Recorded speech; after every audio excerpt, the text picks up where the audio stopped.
On November 6, 2014, Mexico City police officers found human remains. A part of the torso was found in a vacant lot near the exit from the city. A few days later, bags with arms and legs were found in different parts of the capital. The horrifying fact was the absence of fingers on the limbs. The police sounded the alarm. Apparently, a particularly violent criminal was at work in the region. Squads of officers were assembled and combed the streets. The main goal was to find the head and limbs of the unfortunate man and prevent further crimes. At that moment, everyone was sure that this case was the work of a brutal serial killer. The fingers and head were never found. However, thanks to the professional work of forensic experts, it was determined that the remains belonged to the same person. But due to the absence of fingers and teeth, it was impossible to find out who this person was. The story unfolds in North America. The main character, a resident of Mexico City, Alejandra Lafuente, a searing brunette with gorgeous hair and bright brown eyes, which further emphasized the thick black as tar lashes. She had an athletic, trim figure, which she tried to maintain by practicing fitness, yoga, and breathing exercises. Alejandra loved to take care of herself. She could often be found at a beauty salon, massage, or spa. In warm weather, she lounged on the beach doing scientific work, and on cloudy days she could visit tanning salons. In general, we can say that the young woman loved herself very much and considered herself the standard of female attractiveness. Alejandra did not lag behind in terms of career. Her father is a doctor of sciences, a famous psychiatrist, Alberto da Fuente. He is a luminary of science, deals with such deviations of the psyche, such as schizophrenia and manic disorders, and he is famous not only for his scientific work, but also for his experiments on patients. For Alejandra, her father was an idol.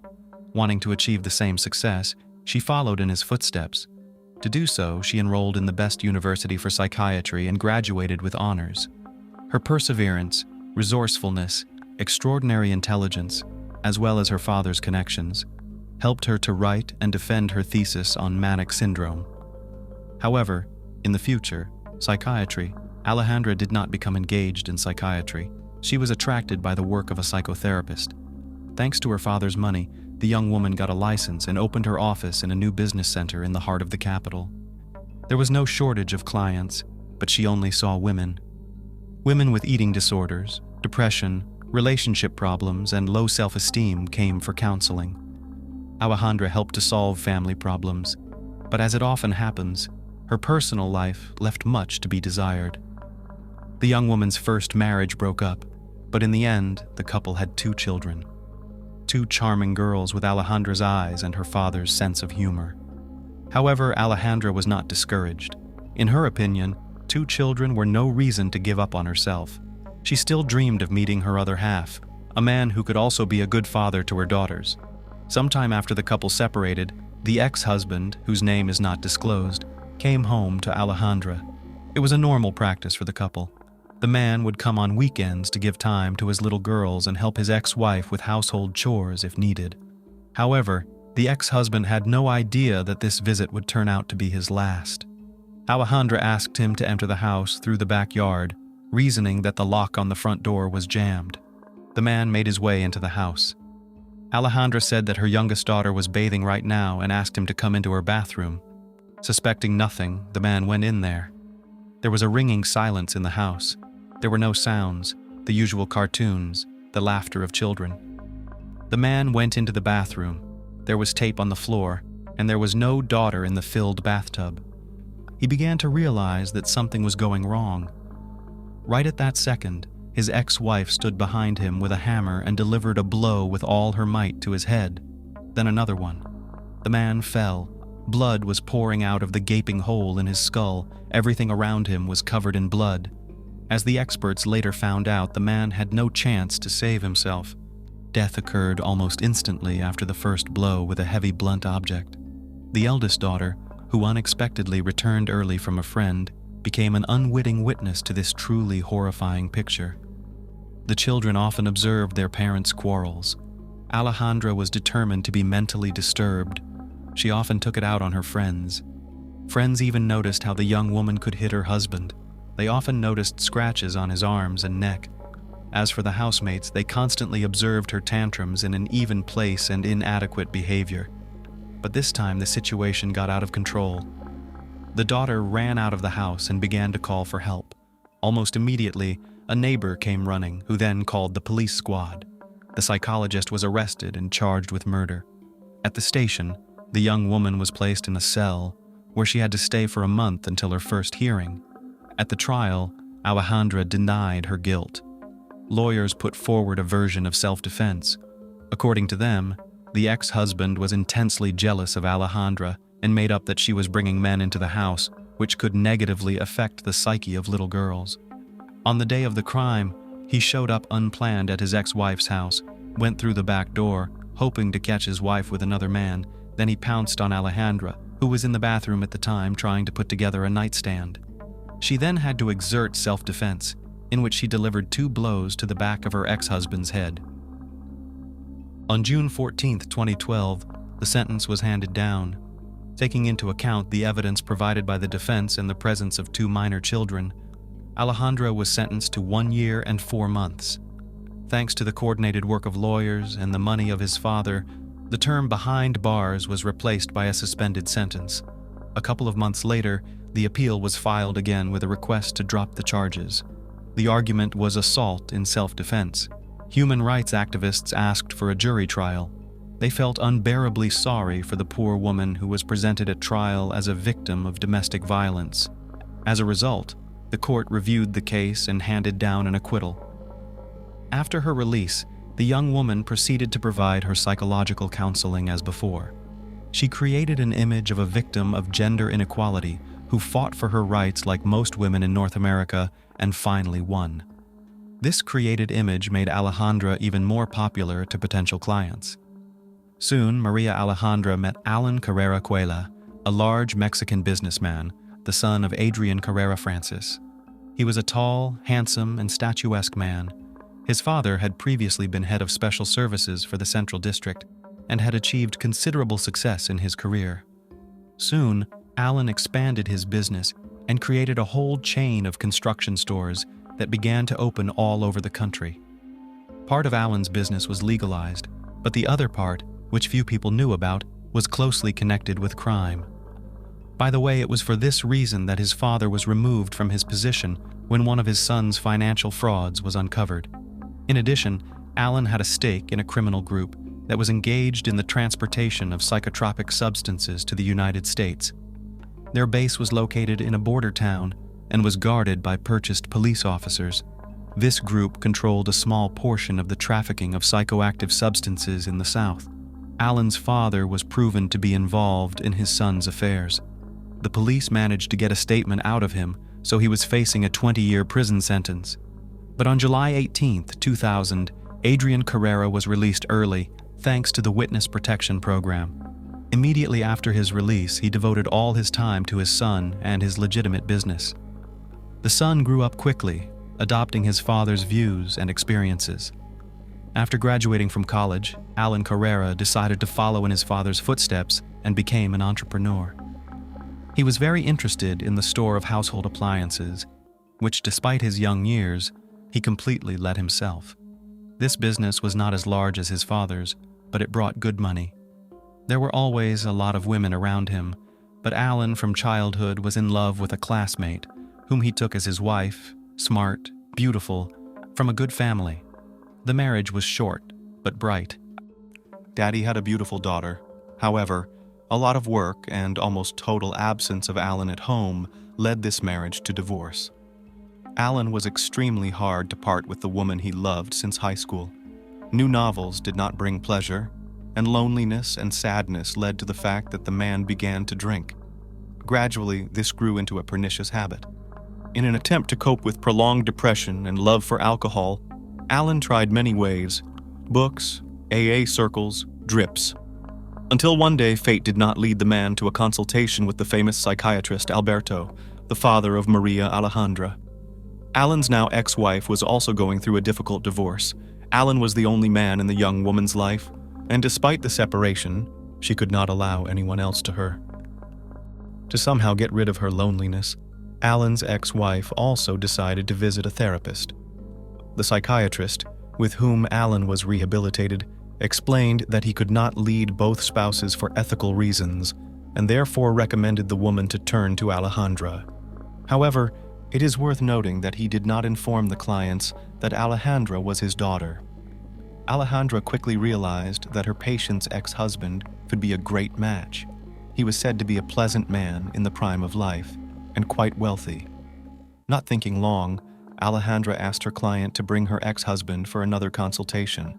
According to the therapist, she would be able to solve their problem in one session and break the strong bond between the former spouses. From the very first minutes of the steamy session, Alejandra began to put her plan to seduce the entrepreneur into action. The result did not wait long. Immediately after the session, Alan offered the therapist a cup of coffee to discuss family problems. For propriety, the young woman at first even refused to go on a date because it was contrary to medical ethics. But the date took place the same evening. Between them quite quickly spun an affair. Soon Alan's ex-wife found out about it. She was shocked. She even wanted to report the incident to the doctor's ethics committee, but she didn't. Alejandra was a very competent specialist and therefore was able to convince her client to let the situation go. After all, it says jealousy and unwillingness to let go of the former spouse, and so, according to the doctor, a happy future will not work. In the commission, Alan's ex-wife decided not to apply, but also with the sessions were over. Meanwhile, the relationship with the newly married couple developed quite rapidly. A few months after the first date, the young people decided to live together. After 2 more months, they decided to legalize their relationship. But Alan did not even suspect what skeletons in his closet hides his fiancée and what were the reasons for divorcing her ex-husband. In April 2014, Alan decided to visit his parents and flew to them for the weekend. It became a great occasion to talk about his beloved and the imminent wedding. Alan's parents were extremely surprised that they would find out such important things so late. They had never heard of Alejandra in their son's life before, which was very strange. A week after the meeting with the parents, the marriage was registered. Interestingly, Alejandra asked her husband not to call her friends and relatives. Invitations were not sent. The wedding was supposed to be modest, and the budget did not allow inviting everyone one would have liked. However, as it later turned out, the bride's father did attend the marriage ceremony. At first, the life of the young family seemed like a fairy tale. Young, happy with a huge number of plans and desires. But it did not last long. Alejandra could not hide her hysterical character. Approach the horrifying denouement of this story, but no one suspects it yet. The relationship between the newlyweds began to change dramatically. Alan was a rather secretive person, and with friends, details of personal life did not share. Therefore, about what was happening behind the closed doors of the couple, little was known. However, it was obvious that the former relationship gave a crack, and the couple no longer seemed so happy. After meeting Alejandra, Alan distanced himself from his family. The last straw was the wedding, to which parents were not invited. After that, they even stopped calling each other. Alan's remaining buddies began to notice that his spouse became more nervous, sometimes behaving inadequately and quickly losing her temper. After a couple of such incidents, Alan was very ashamed and decided to minimize joint meetings. Quarrels in the family occurred on a daily basis and almost always unfounded. One evening, Alejandra, by her own testimony, decided to get into her husband's cell phone. As is usually the case, correspondence with some women was discovered, with quite racy content. Of course, it was impossible to turn a blind eye to such things. According to Alejandra, this was the last straw. She reported in court that her husband beat her, insulted and humiliated her in every possible way. When cheating was also discovered, it was pointless to save this marriage. For unknown reasons, Alejandra did not apply traditional methods of psychotherapy and try to save the relationship. Having thought of her husband's cheating, the young woman decided to deal with Alan with a method already known to her. As soon as she made this decision, all her attention could be focused on creating the perfect murder plan. Meanwhile, Alan continued his usual and measured rhythm of life. He didn't even realize what was in store for him. Alan still rarely communicated with his family, but he could not miss the traditional feast. which the family held annually in honor of his beloved grandfather's birthday. Alan, of course, came to the feast, but his parents made it clear that his wife, not the most welcome guest in their house.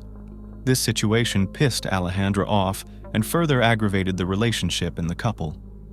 Was it possible to imagine that this would be the last time the family saw Alan alive? On October 31, 2014, Alan's phone was last used to send a text message to his family that he had reached home safely after his birthday party. He has not been in touch since then. He hadn't been seen at work for a few days either, which was quite strange because it had never happened before. The entrepreneur was extremely responsible for his work, and soon the launch of a new store was expected, and the presence of the head was simply necessary. The reason for this was a terrifying plan of the spouse, which she put into action. After Alan returned from the holiday, there was another scandal, after which Alejandra decided to immediately dispose of her husband. She added a powerful sleeping pill to the milk he traditionally drank before going to bed. Then she smothered him with a pillow. She enjoyed watching her husband slowly lose consciousness in a pathetic attempt to remove the pillow and take a breath. Then came the hardest part, getting rid of the body. It was a moment she hadn't had time to plan for. Alan was too heavy, so she had to make do with what she had. Time was short, so Alejandra ran to the neighbor's vegetable garden to get an electric saw. With a grim smile on her face, she sawed her husband's body into pieces. Only a true sadist could do such a thing. Then she packed the body parts into garbage bags and had the foresight to cut off fingers and pull teeth. It was these that would help the investigation in identifying the person, in case the body was found. Alejandra stuffed all the bags into suitcases so that she could remove the corpse from the house without suspicion, but she did not succeed. As dawn approached, Alejandra was unable to leave the house with the suitcase unnoticed.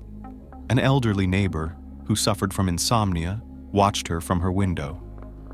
She was a little alarmed by the young woman's early departure. Besides, for some reason, her husband did not help to lift the heavier suitcases. And Alejandra was behaving very strangely. She was always looking around. At dawn, Alejandra returned home. This surprised the vigilant neighbor even more. As it would later turn out, she had scattered bags of her ex-husband's remains in different neighborhoods to cover her tracks. As the new day dawned, she went on with her normal life. On November 6, 2014, Mexican police officers discovered the first horrifying find, a human torso with no teeth and no fingers on the hand.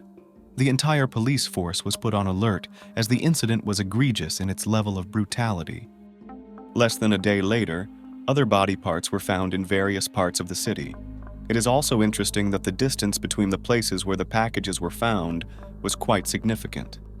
Later, this is what would be attributed to Alejandra's long absence from home. All the body parts were sent to the best forensic laboratory, where experts quickly established the fact that all the parts belonged to the same person.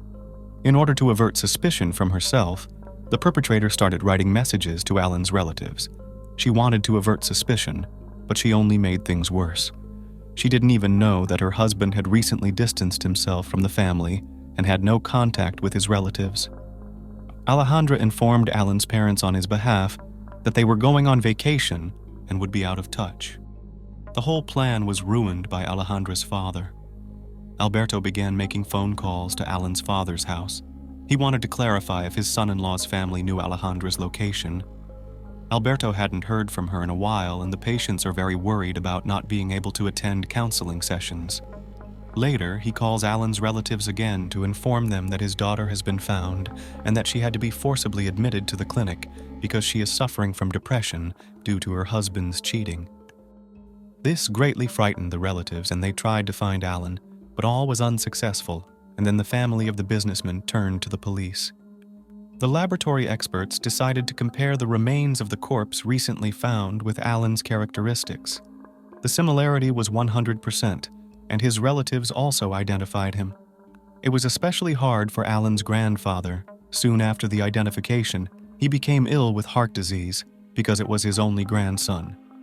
The investigation issued a search warrant for Alan's home and office. A hillock of fresh earth was found in the backyard of the house. After digging, the man's fingers and teeth were discovered. The find further shocked the capital city, Alejandra was immediately apprehended. Traces of blood were also found in one of the rooms, as well as on the trunk of the car and in the garage. At first, Alejandra tried to deny her guilt. She hoped that she would be able to get away with it with impunity, as she had with her previous husband. But the investigation quickly sorted out the case. The testimony of an elderly witness helped. The time she gave coincided with Alan's estimated time of death. Alejandra used her position to obtain a powerful sleeping pill, a kind of drug only a doctor could get his hands on. This further aggravated the case. The evidence obtained helped establish a link between Alejandra and the brutal massacre of her husband. CCTV cameras also helped trace that the man had gone into the house and never came out of the house again. The fact that the suitcases were taken out was also confirmed by CCTV footage. On December 10, 2014, the jury reached a verdict. Alejandra was sentenced to life imprisonment.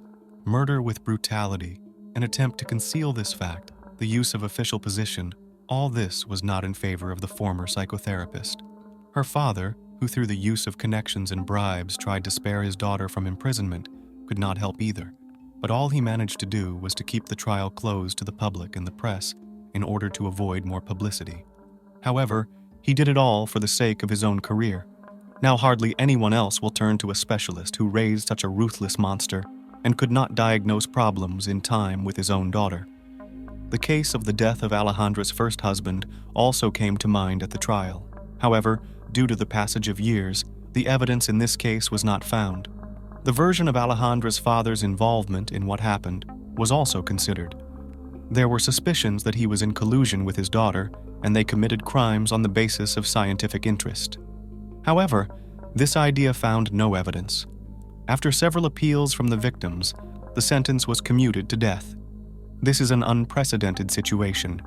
Such sentences are extremely rare in Mexico, especially in these times. The defendant is also not entitled to a review of the case. The house and all the property of the accused must go to the family of the victim, although who can be comforted by this if the person can no longer be brought back?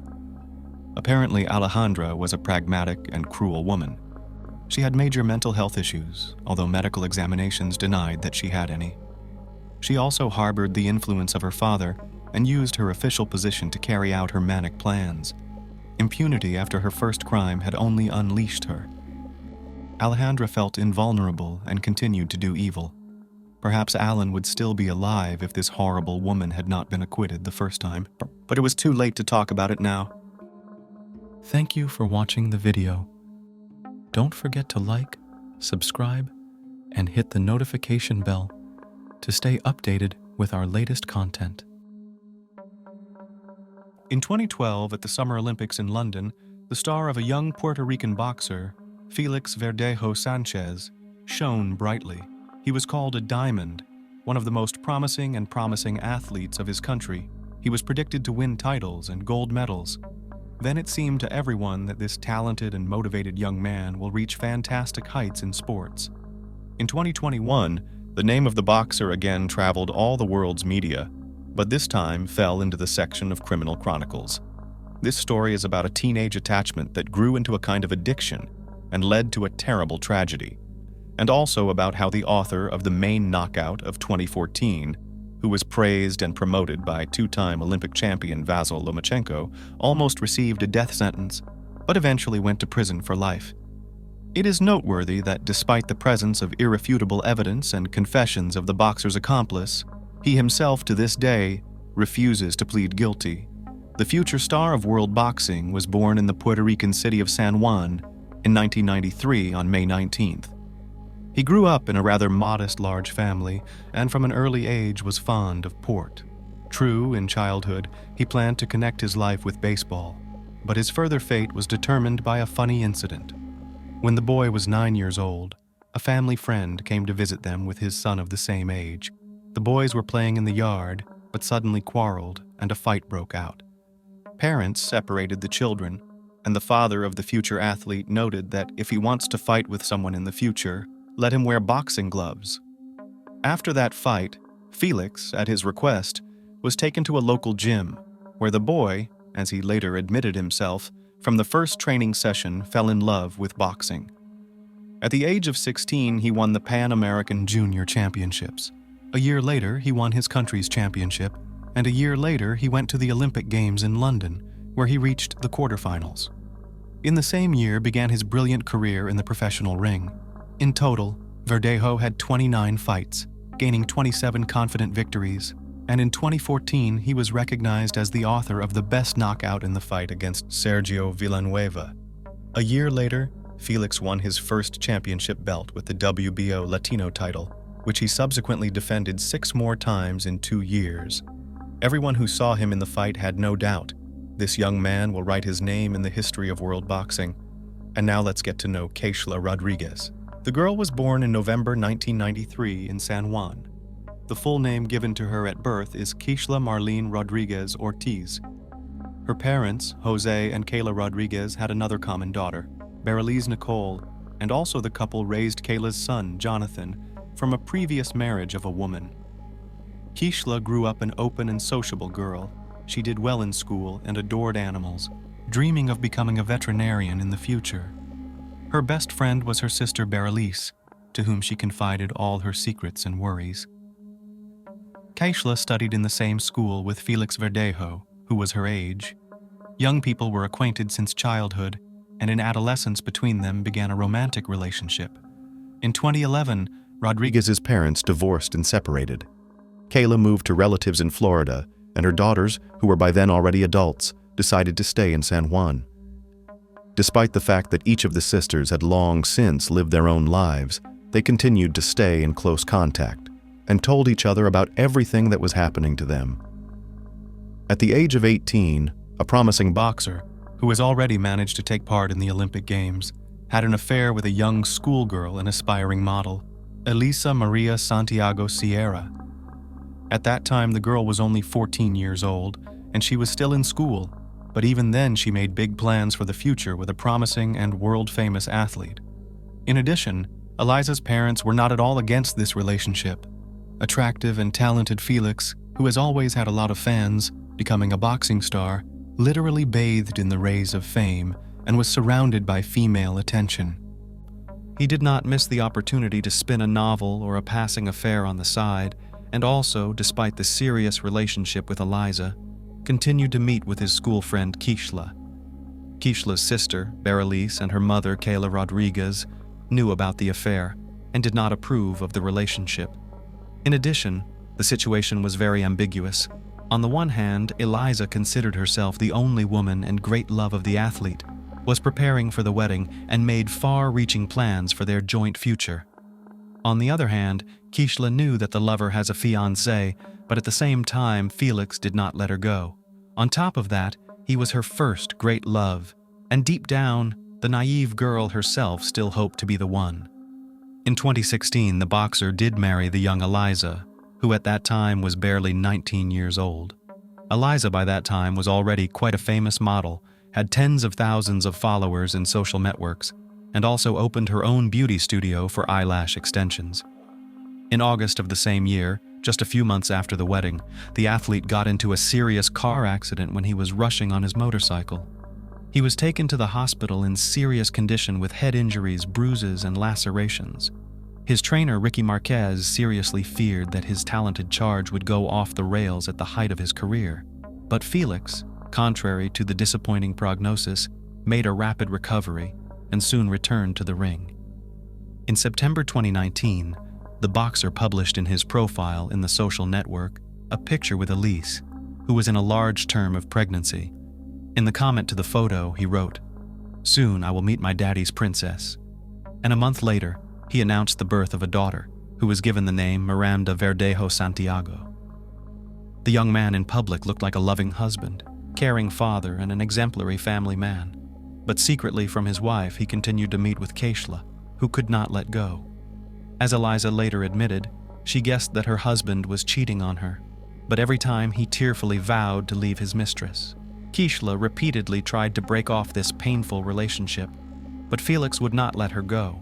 She had no other men, because the boxer threatened that if he found out about the fact that Kisha had someone, not good for her and her chosen one, Kisha herself, who had fallen in love with Verdejo since high school, continued to love him despite everything. Rodriguez, as planned, connected her life with the care of animals and got a job at the Center of Veterinary Medicine and Aesthetics. Colleagues described her as conscientious, hard-working, and very responsible. She lived with 2 dogs and a cat, which she simply adored. In 2020, Eliza discovered the correspondence of her husband with several mistresses, including Kisha. The wife gave her husband a scandal and threw him out of the house, threatening that she would file for divorce and forbid him to see his daughter. Eliza's threats had an effect. In addition, in the career of the athlete at that time, there was a serious decline and unnecessary problems where he did not need. For a while, he really stopped seeing Rodriguez, but Felix still did not let her go, trying to control almost every step Kisha. After a few months of secret visits resumed, and in April 2021, Kisha discovered that she was pregnant. She bought a rapid test at the drugstore, which only confirmed her fears. She first called her sister, who was aware of her complicated relationship with the athlete, and told her everything. It was out of the question to have an abortion, because Kisha was already 27 years old, and she was ready to have a child, even if she had to raise it on her own. A few days later, Kisha broke the news to the father of her child, hoping in her heart that he would accept it, but Felix was not happy, to put it mildly. He got angry and told his mistress that she should go to the doctor, and if the pregnancy is confirmed, it will be necessary to have an abortion. Naturally, Rodriguez answered him with a firm refusal, but the boxer began to threaten her and insist. Felix said that an illegitimate child will finally destroy his reputation, and this he cannot allow. After Kisha's visit to the hospital, her pregnancy was confirmed, and she now had a certificate to prove it. She called Felix and told him everything, which made him furious. Felix shouted and demanded that Kisha immediately get rid of the child, but she again responded with a categorical refusal. Then the athlete decided to go on the sly, saying that he did not believe her and wanted to personally look at the issued medical certificate. He appointed Kisha a meeting in the evening in a crowded place, which did not surprise her because they always tried not to draw attention to themselves and did not get in front of anyone. A few days before the meeting, the boxer stopped by his old friend Luis Antonio Pediz, who worked in a local machine shop and also had ties with the criminal world, selling illegal drugs. Felix briefly outlined the situation and asked him to help him get rid of his pregnant mistress. Luis had previously been in the field of vision of the police, and the prospect of being in prison scared him, but the athlete was persistent, assured that everything would go smoothly and the police will never come out on them. Besides, Felix promised him an impressive cash reward, and Luis agreed. With the support of an accomplice, Felix called Kisha and told her that he wanted to meet her on the evening of April 29th to confirm her pregnancy and decide what to do next. Immediately after talking to her lover, Kisha called her sister back and told her everything. She still had hope that Felix would accept her child and would not insist on an abortion. But Bereliz all this situation is quite alarmed. She knew that the boyfriend had threatened her sister, and she was worried that he wouldn't do anything to her. Bereliz called her mother and shared her concerns, but even together they could not dissuade Kisha from that fateful meeting. At the appointed time, Rodriguez, taking a doctor's note, arrived at the meeting in her own Kia Forte automobile. Verdejo drove there in his pickup truck, in the back of which Luis was hiding. Kisha immediately got into the athlete's car and showed him the results of the tests. He once again talked about terminating the pregnancy, but Kisha, crying, again responded with a refusal. Against this background, the couple began to quarrel violently, turning to shouting. Then Felix suddenly hit Kisha in the head with his fist, from which she immediately lost consciousness. Until Kisha regained consciousness, Felix took a syringe with a large dose of illegal substances hidden in the glove compartment of the car, which Luis had obtained at his request, and injected Kisha. Then, together with his accomplice, they carried her to the back of the car, where there were already prepared pieces of wire and a concrete block. The men tied Rodriguez up, attached the load, and then covered her with a tarp so that no one would accidentally see anything. Felix then returned to the pickup truck while his accomplice got behind the wheel of Kisha's vehicle. Together, they drove to the bridge over the San Jose Lagoon. It was virtually deserted at night, and the men, making sure no one could see them, threw Kisha, still alive, into the water. Afterward, however, they decided to fire a few test shots in pursuit, using the firearms they had brought with them so as not to leave the victim any chance. Having finished the massacre, each of the perpetrators went home. Kisha's co-workers were the first to worry when she didn't show up at the Veterinary Medicine and Aesthetics Center the next day. Kisha has always been very responsible and couldn't just not show up for work without notifying anyone. Since she didn't answer the phone, it was decided to contact her sister to find out what happened. After several unsuccessful attempts to contact her sister, she went to her house. No one answered the door, but Berenice had a spare key, so she got in without difficulty. However, she was met only by hungry animals who had not eaten anything for almost 24 hours. Now Berenice was already in a panic because she realized that something terrible or irreparable had happened to Kisha. She immediately called her mother and told her everything, and then reported to the police about her suspicions and threats to her sister.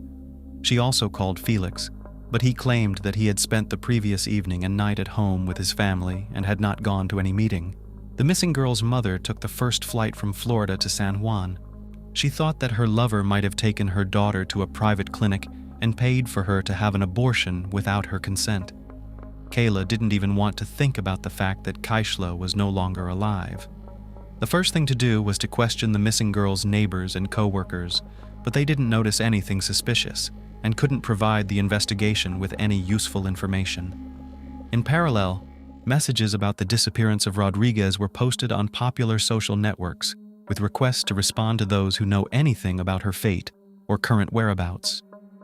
The case quickly received wide publicity, and when it became known that the missing girl was in a long-term relationship with a famous athlete and was expecting a child from him, reporters literally lined up to interview any of Rodriguez's family members. The relatives did not hold anything back and spoke out about their suspicions, among other things, blaming Felix for the incident. On April 30th, Kisha's car was found abandoned on the east side of the city, with her documents and personal belongings inside. No signs of struggle were found in the interior, giving a faint hope of finding its owner alive. On May 1st, a passerby strolling on the bridge over the lagoon saw a strange shape resembling a human body in the shallow water.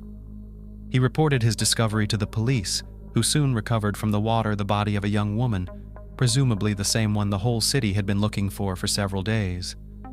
Members of the Rodriguez family, who arrived to identify the body, hoped to the last that it was not Kisha, but their hopes were not realized.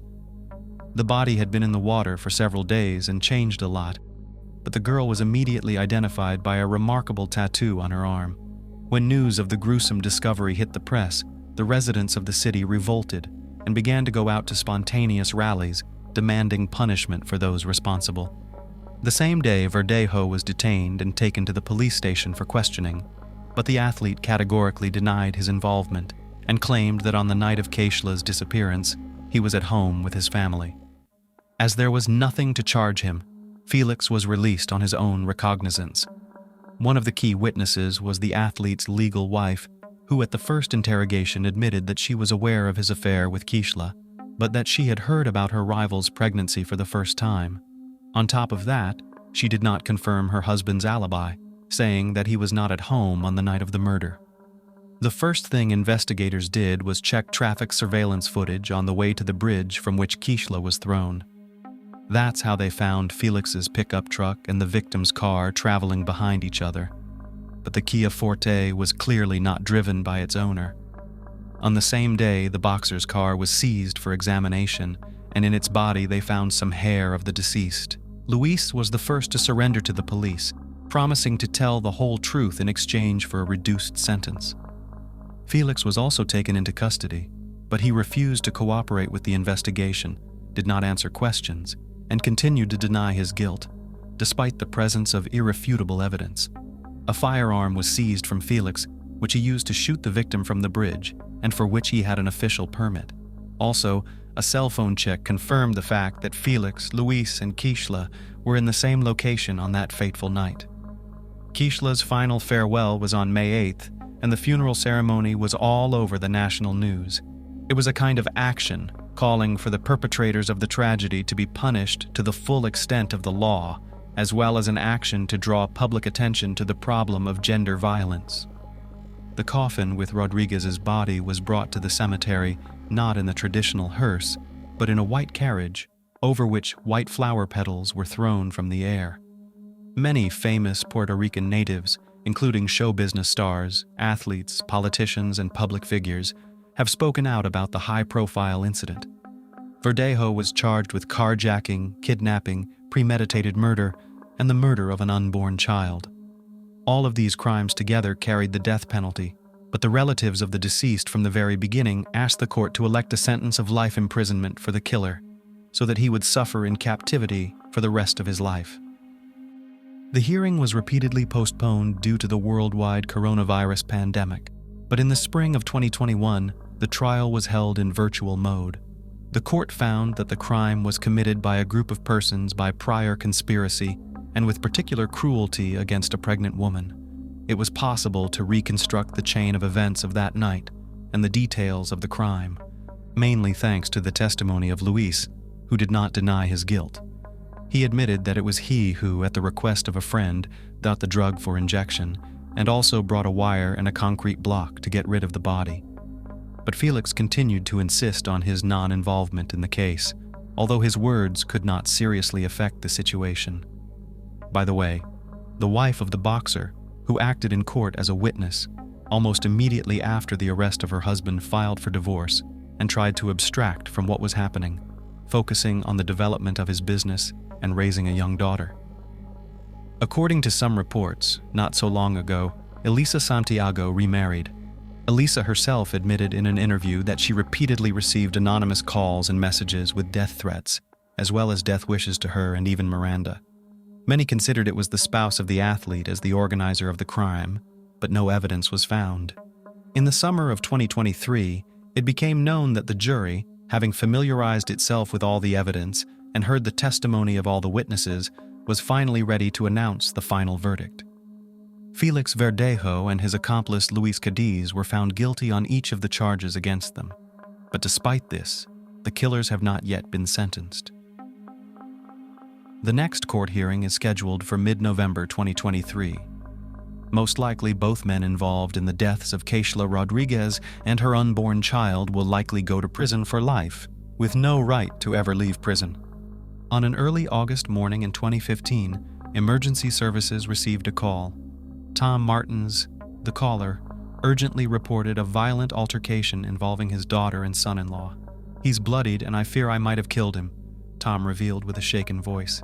In response, the dispatcher quickly mobilized medical support. The phone was then passed to Tom's distraught daughter, skilled in CPR. The dispatcher calmly instructed, "Stay composed. Rely on your training, not emotions. We need to revive your husband. Ready to start CPR?" Meanwhile, first responders rushed to the upscale neighborhood in Winston-Salem, North Carolina. They arrived at a $350,000 home, noted for its stylish gray shutters and well-maintained lawns, only to find Jason Corbett brutally murdered.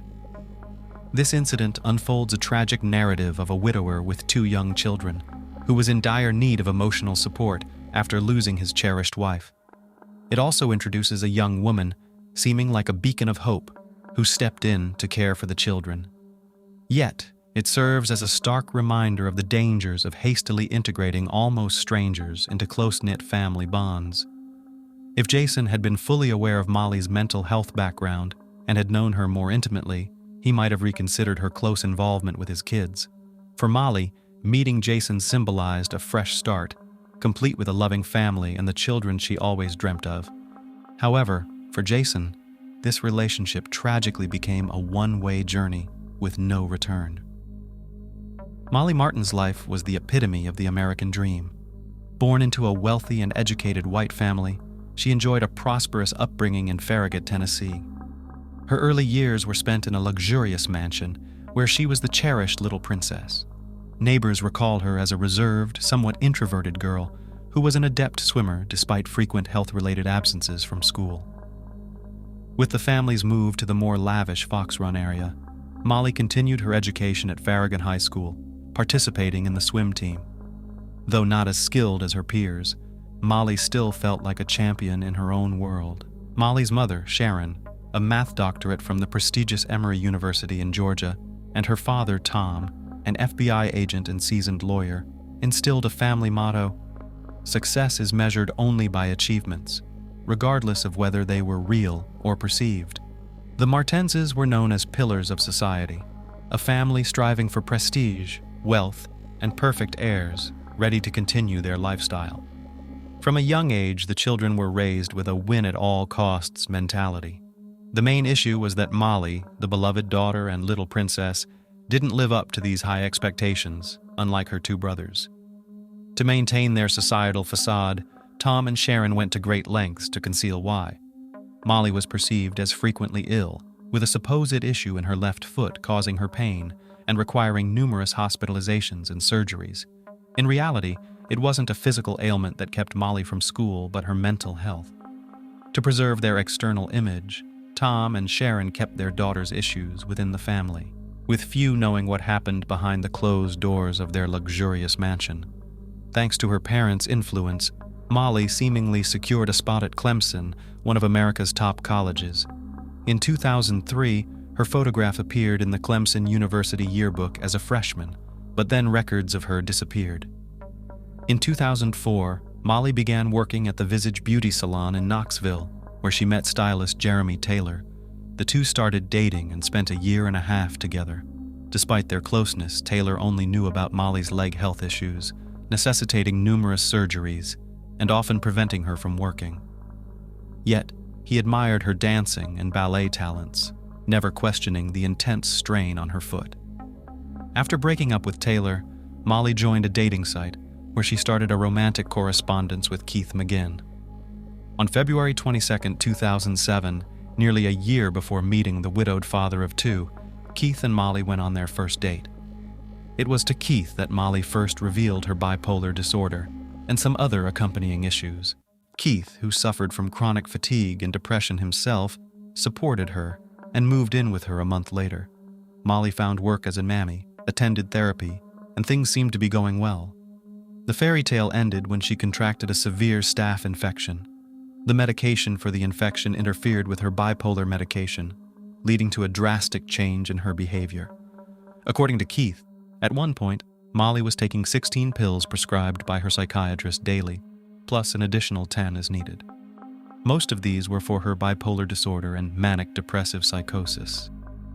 Molly stopped sleeping, and their relationship rapidly deteriorated. In a bid to save their relationship, Molly decided to get pregnant. She always said that children would make her happy, Keith later revealed in an interview. Eventually, she got pregnant. I was terrified because I knew how many medications she was on. I was really scared. On September 16, 2007, Molly miscarried early in the pregnancy. Keith recalled, "She was devastated, but honestly, I was relieved. I thought it was for the best." 5 months later, in February 2008, with no improvement in her condition, Molly was admitted to a psychiatric unit in a medical rehabilitation center in Atlanta, Georgia. Her parents paid for the treatment. A few days after her discharge, she told Keith, "I want to go work as a nanny somewhere in Europe." He took it as a sign of her relapsing and didn't think much of her online advertisement seeking a nanny position. However, she soon informed him that she had found a job in Ireland and would be leaving for a while. Her advertisement was answered by Jason Corbett, unaware of the future nanny's troubles. Jason Corbett was born on February 12, 1976, in Limerick, Ireland. He grew up in a happy and caring family. His parents, John and Rita, raised 8 children, including Jason's twin brother, Wayne. The family valued emotional richness over material wealth, and despite financial struggles after their father lost his job, they strived to provide a nurturing environment for the children. To help out, Jason took a part-time job as a security guard at a school sports center. He was eager to earn money to delight his loved ones. Work ethic and the desire to support those around him were always important values for Jason, making him a favorite among family and friends. Margaret Fitzpatrick, or simply Meg, was one of those who had a deep affection for Jason. Right after meeting, they knew they were meant for each other. Married, they eagerly started planning a family, both desiring a large, happy household. In September 2004, they welcomed their first child, Jack, and 2 years later, their daughter Sarah was born. Meg and Jason felt true happiness raising their little ones, deeply loving each other and their children, and everything in their life seemed perfect.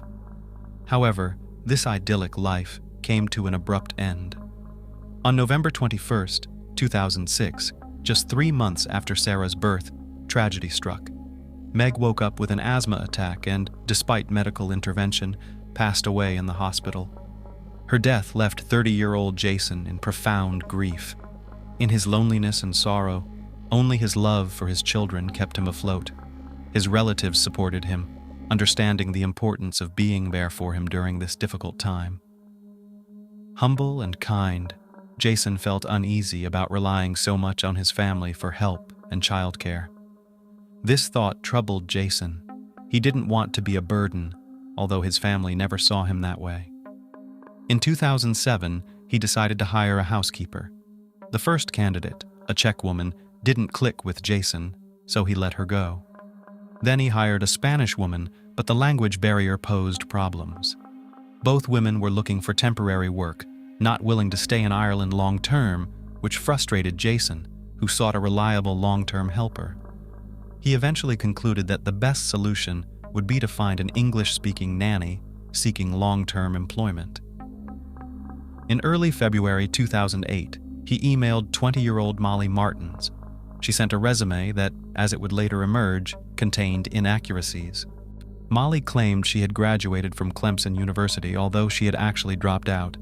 She also stated she had been approved as a foster parent, which was not true. She made no mention of her recent psychiatric hospitalization or her mental health issues. Jason thought he had finally found the nanny he was looking for. The prospective housekeeper agreed to move to Ireland and care for the children. She was living in Knoxville, Tennessee, and flew to Ireland on March 10, 2008. The plan hit a snag right away. At customs, Molly faced difficulties due to her one-way ticket, raising issues with immigration services. She couldn't explain how long she would stay in the country and didn't have a work visa. However, she managed to resolve these issues and was allowed entry. After living in Ireland for 2 weeks, the cheerful American called Keith and informed him that she wouldn't be returning. They broke up over the phone. The children, Sarah and Jack, quickly grew fond of their new nanny and loved her. Jason was happy to see life stabilizing. Molly took good care of the children, giving Jason peace of mind. Over time, their relationship grew closer, and Jason started inviting the nanny out on dates. Jason and Molly, who began their relationship under unusual circumstances, faced challenges. The initial honeymoon phase quickly gave way to reality. However, Jason, recognizing the situation's imperfections, reassured himself with Molly's skillful interaction with his children. The couple got engaged in 2010. Jason loved his new partner, and importantly, he believed his children had also grown to love the caring Molly. After their engagement, Molly suggested moving to America, longing for her homeland. Understanding that the children would miss Molly, Jason agreed. A year later, he transferred to a factory in Lexington, North Carolina, and sold his house in Ireland. That same year, they married in a grand ceremony in Molly's hometown of Knoxville, Tennessee. Molly's father, Tom Martins, walked her down the aisle, while little Jack and Sarah played the roles of ring bearer and flower girl. Jason bought a luxurious home in a popular neighborhood, complete with an 18-hole golf course, club, pool, tennis courts, playgrounds, and parks. He paid $58,350 in cash for the house. The peculiarities began during the wedding celebration itself. For some reason, Molly told her friends that she and Meg, Jason's first wife, had been friends before Meg died of cancer. However, Meg had passed away in 2006 when Molly was not acquainted with Jason and couldn't have known his wife. Meg's death was due to a respiratory illness, not cancer. Regrettably, the happy groom didn't pay much attention to these conversations. Years passed, and the family continued their life in North Carolina. Jason joined the local golf club and became active in the community, while Molly worked as a swimming coach. Men were drawn to Jason for his friendliness, and women admired Molly's baking skills and supermodel figure. They appeared to be the perfect couple, an attractive and sociable husband, a well-groomed and athletic wife. They were the most in-love couple you ever saw, always holding hands, always kissing and laughing. They just seemed very, very happy, a neighbor would later say. Molly had been conditioned since childhood to maintain a prestigious facade for the public, no matter what was happening behind closed doors. In reality, the marriage was fraught with difficulties. Jason resisted Molly's persistent attempts to adopt his 2 children. While it seemed a normal desire for a woman who had stepped into the role of mother, her insistence became so intense and obsessive that it started to frighten Jason. According to his sister, Molly convinced neighbors she was the biological mother of the children and even described her pregnancy with Sarah to acquaintances. The couple constantly argued over the adoption issue. Jason felt unhappy, longing for his home, missing his friends, and the warm family evenings with his brothers and sisters. He seriously considered divorce and returning to Ireland with his son and daughter, which he honestly discussed with Molly. Her reaction was immediate and intensely emotional. After the argument, Jason even hid the children's passports, fearing that Molly might dispose of them to prevent their departure. The more he contemplated divorce, the more desperately she tried to keep him and the children with her. Jason lost his zest for life and began to gain a significant amount of weight, which infuriated his young wife. A husband with excess weight disrupted their perfect public image. The night before the murder, the couple attended a dinner at a neighbor's house, where Molly loudly criticized the amount of food on Jason's plate in front of all the guests. She openly stated that it was unacceptable for someone of his weight to eat so much. Jason left silently. The following night, August 2, 2015, Molly and her father beat Jason to death. On August 1st, Molly's parents, Tom and Sharon, arrived in North Carolina for a visit. The exact purpose of this visit remains a mystery to this day. Some believe Molly and her father pre-planned the visit to ensure Tom was present to assist in committing the crime, while others see it as a routine parental visit. Since Tom and Sharon arrived late in the evening, they decided to give the gifts they brought for the children the next morning. This detail is crucial. They had prepared an aluminum baseball bat for Jack and were planning to give Sarah a tennis racket.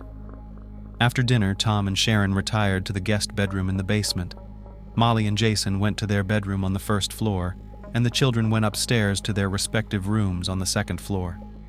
According to Molly, Sarah woke her up at 3 a.m. after a nightmare.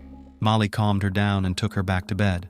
By the time she returned, Jason, she claimed, was awake and furiously angry, leading to a fight that ultimately resulted in his death. As the supposed altercation began, Tom, a former FBI agent, allegedly heard strange noises from his daughter and son-in-law's bedroom. Concerned, he grabbed the baseball bat intended for Jack and headed to the room. Upon entering, he claimed to see Jason choking Molly.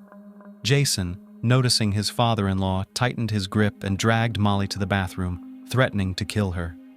Tom pleaded with Jason to release Molly, but seeing his requests were futile, he intervened to save his daughter. Tom stated that his initial bat strike didn't stop Jason from strangling Molly, so he continued to hit him. Eventually, Jason released Molly, attempting to grab the bat. A struggle ensued, with Jason wrenching the bat away and knocking Tom to the floor. Tom claimed Molly, in a state of extreme fear, grabbed a brick from the bedside table and struck Jason on the head. Both father and daughter, fearing for their lives, continued to attack the enraged man until they realized he was no longer a threat. By calling the rescue service, Tom described the incident as a fight where his son-in-law had assaulted his daughter, and now Jason urgently needed help.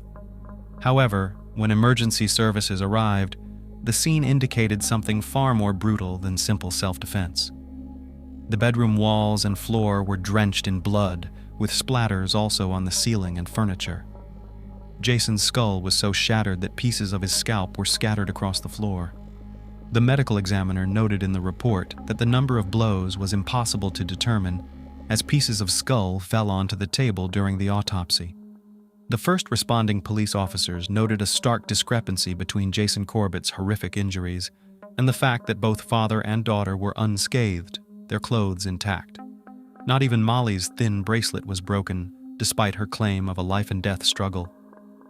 Another key observation. Some emergency responders noticed blood on the brick and Jason's body began to dry out and he was cold to the touch, indicating a significant period of time before the emergency call was made. And why would someone keep a brick on their nightstand? Detectives questioned its presence in the bedroom. Molly explained she planned to paint the brick with the children and was examining it before bed, thinking about the design. The case hinged on appearances, the external details and testimonies of those involved. During questioning, Molly confessed she had endured years of severe abuse from her husband, keeping silent for fear of losing the children. She said she consulted lawyers who advised collecting evidence of abuse for a custody battle, leading her to plant recording devices around the house. She presented these recordings to the detectives. Tom claimed during questioning that Jason had repeatedly physically abused Molly. However, the investigation found no evidence of physical abuse during Molly's life with Jason. At the trial, the defense insisted on self-defense. Jason Corbett was portrayed as a drinking, violent man who emotionally and physically abused his family. The defense even found people suggesting he might have killed his first wife, Meg. The family doctor testified about Jason's complaints of mood swings. He felt he was getting angry recently without reason. Social workers interviewed the children. Jack and Sarah said their father was always angry and even hurt their mother. The prosecution presented expert reports indicating that while the audio recordings made by Molly showed Jason's temper, they did not evidence physical violence. Toxicology reports also found traces of a psychiatric medication prescribed to Molly in Jason's blood, suggesting this may have caused his mood irregularities. Jason's family, who knew him as a calm and kind man, were shocked by the defense's claims and insisted that Molly fabricated the story and likely drugged him with illegal drugs to cause behavioral instability for her records. A bloodstain pattern analyst called by the prosecution testified that the blood spatter trajectory did not match a self-defense scenario. The attack on Jason began while he was getting up, and he was defenseless, lying face down when he was repeatedly struck. In 2017, Molly and Tom were found guilty of murder and sentenced to 20 to 25 years each in prison. They filed an appeal a week later and eventually succeeded in getting the North Carolina Supreme Court to overturn their second-degree murder conviction in 2021, leading to a new trial. They were released on $200,000 bail, leaving Davidson County Jail within an hour of each other. In October 2023, father and daughter made a plea deal for involuntary manslaughter. During the November trial, statements from Jason Corbett's now-grown children, Jack and Sarah, living with their aunt in Ireland, were heard. 17-year-old Sarah Corbett stated that defense witnesses and attorneys distorted her words when she was 8 to aid Molly Corbett and Tom Martins in obtaining lighter prison sentences. Molly Martins taught me to shoplift, vomit, and lie. She used to hit my brother and starve him. When I was just 5, she told me my father killed my mother. I really loved Molly, and she manipulated me. Jack Corbett confessed in his statement that he lied to investigators when he was 10. I lost so much of myself since that day. My words were used as a weapon to help Molly and Thomas avoid punishment for killing my father. I never saw my father harm Molly. He was a loving and honorable man, and they did everything to tarnish his good name. While my friends enjoy parties, I'm in therapy, learning to live with the fact that I lied and helped them get away. The children asked Judge Hall to sentence Molly Corbett and Thomas Martins to the maximum 25 years. Perhaps their plea deal helped them avoid this sentence. In November 2023, father and daughter were sentenced to a minimum of 4 and a maximum of 6 years, with credit for the 44 months already served. They were also ordered to avoid contact with the Corbett family. Thomas Martin's lawyer expects his client to be released in 7 months. Sarah, with her Aunt Tracy's help, wrote and published a series of children's books aimed at helping kids cope with loneliness after losing a loved one. Jack became a singer, songwriter, and skilled rugby player. Both siblings continue to fight for justice in their father's case.